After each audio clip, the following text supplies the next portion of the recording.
been really exciting to work with the curators at the Miró Foundation in bringing together these different ideas and having a fresh look at the exhibition, which was originally at the Hepworth Wakefield, a museum in the north of England that is very similar to the Foundation Miró, because it also has at its heart the legacy of a great modern sculptor and artist, Barbara Hepworth.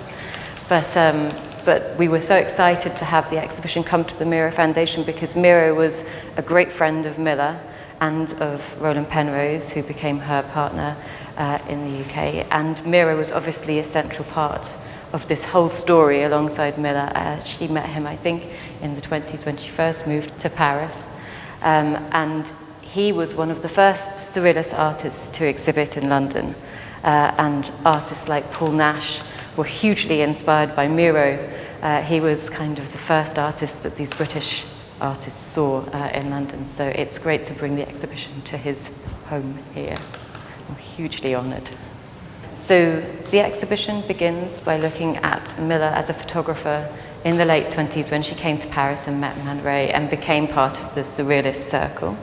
And then we show the beginnings of Surrealism in the UK, in Britain, and the big 1936 Surrealism exhibition where Miller was not present, but Man Ray exhibited a painting of her lips that was central to the exhibition.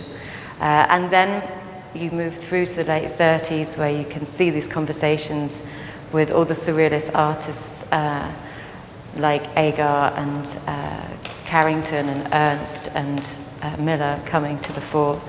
And then the exhibition, as I mentioned, is Surrealism Today.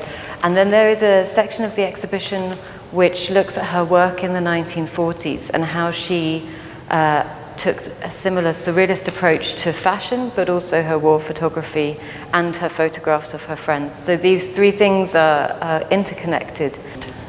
The exhibition closes with a section that looks at Miller's life after the war. They moved out of London to Farley Farm, and that was where they sort of created a Surrealist community where they invited their friends and artists, people like Miró, Max Ernst, Henry Moore, would come to this very quiet rural countryside. And so there are some fantastic photographs of Miller staging these very Surrealist compositions of these artists in the English countryside. So that's where it draws to a close.